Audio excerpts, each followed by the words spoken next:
Ken Donaldson here, back again for another wonderful chapter to talk about love and money and relationships. And I'm Holly Donaldson, and today we're going to talk about kids and money. And especially about what can you do to teach your children about money. Right. And we need to put a little disclaimer on this right out of the gate, right? Big disclaimer. A big disclaimer.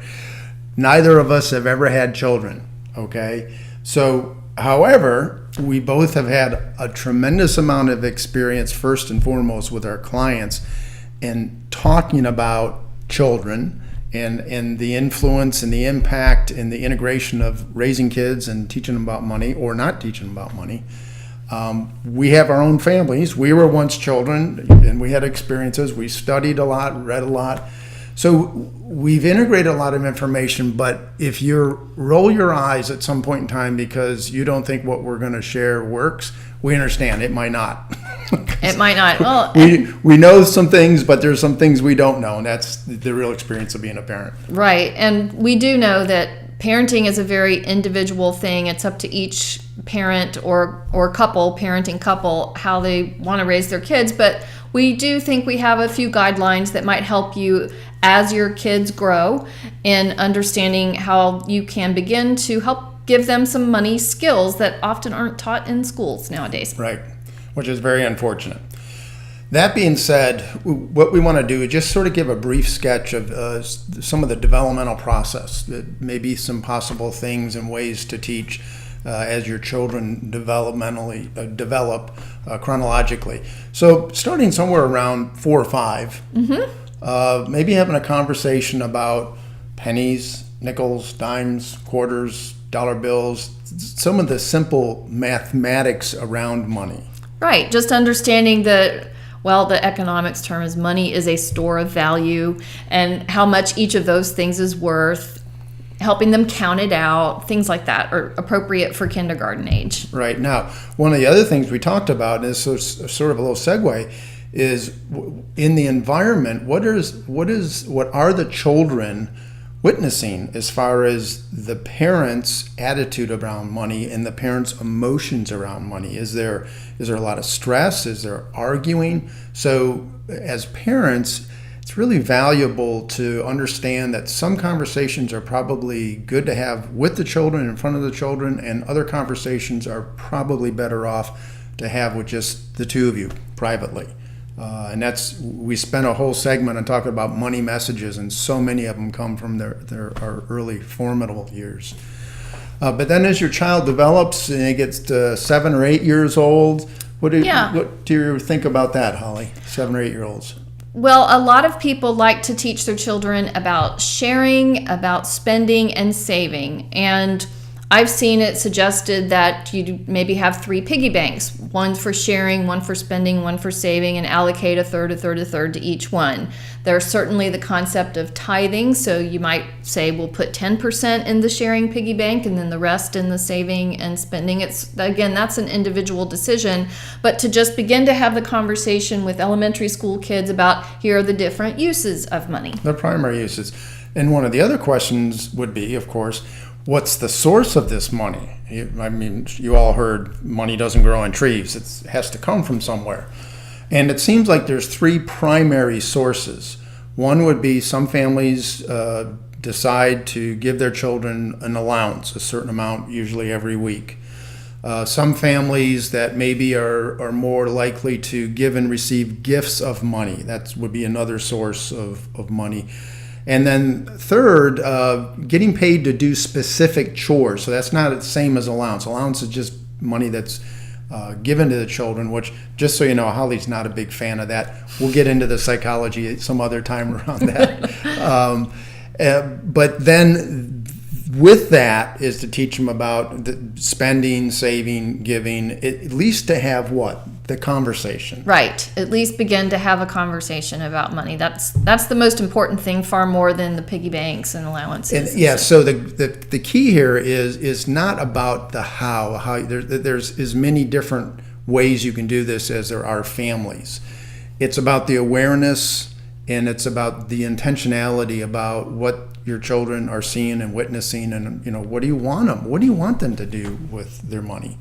So then around maybe middle school age. Middle school age is a good time to begin to introduce the concept of a bank account and a checkbook, and helping the child learn to balance their checkbook. Very basic skill that sometimes is taught in schools, but not always. I can remember when I was around 12 years old, I got my first savings account. And actually, first savings account that I got to go put the money in myself. And I got a statement every month. And every month I got a couple extra pennies or a dime or a dollar. And I couldn't figure out, why are they giving me money? And I learned accidentally about interest. Then years later, I learned about compound interest. So I got an extra bonus just by having that experience. Yeah, very good. And then, of course, at some point in time, your children are going to develop into teenagers and adolescents, and you'll discover a lot of things about life that you never knew before. But when it comes to money, it's time to maybe have some other conversations. Right. So a lot of teenagers get their first job, and it's a great opportunity to sit down and go over their pay stub. Oh, look, there are taxes being taken out of their pay, and they begin to understand that and how to read a pay stub. Maybe understand some of the more basic benefits that they might get from work, even if they're just working part-time. So that's a great opportunity to start that and to begin to understand the concept of, unfortunately, debt. Right. And we even talked a little bit about would it be okay to give your 16-year-old or 17-year-old a credit card in which you were a co-signer with a limit, like a $100 limit or a $200 limit, just so they could have the experience and the consequences of it. Yes, and I would encourage that it must be paid off every month. That's right. Start that early. And that too, Holly is not a big fan of, but it is a possibility. It is something to do. It's part of real life. And you know, I've heard of families. In fact, my first car, my dad let me borrow. I think it was like $150 because I had $600 and the car was $750. Mm-hmm. And I paid him back. I had to pay them back $20 a week or something like that. And so that was my first experience, even though it was my dad, of a loan. Unfortunately, he did not charge me any interest. I did learn about that shortly after leaving home and buying my first car with a loan. Yeah, right. That interest will get you. Right. So that's a great thing for high school students and teenagers to learn about debt, interest. And one of the other things, probably when the high schoolers or juniors, seniors, is they have a conversation about student loans. Not only what are they planning to do beyond high school, are they going to go to college, where are they going to go to college, how's it going to be paid for, and if there's a student loan involved, to really educate them about what that means, because we hear a lot about how overwhelming that can be for some students. Yeah, they need to have skills to address that. But I would like to go back to what you said, Ken, about the emotions around money and children being exposed to any kind of tension around bill paying time or arguments and things, and how it can just help diffuse that if there have been healthy conversations about money had directly with them. Even the fact owning that money is a complex thing and it's not an easy, simple thing to figure out throughout your life. It requires some emotional control, I guess, would be the right word. I don't know. Emotional regulation. Emotional regulation, yeah. Right. And a lot of people think that arguments about money is the leading cause of divorce. There's a rumor that goes around. It's a myth.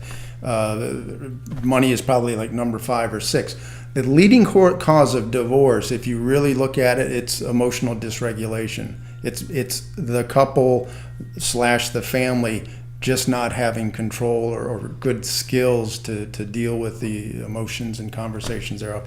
And money tends to be one of those supercharged ones. So the emotional skills first, being able to communicate directly and in a healthy way, and bringing in talking about money amongst other things. So that's our thoughts and ideas. We'd love to hear your feedback and your input as always, and we hope you have a wonderful week, and we will talk to you again sometime soon. Have a great week.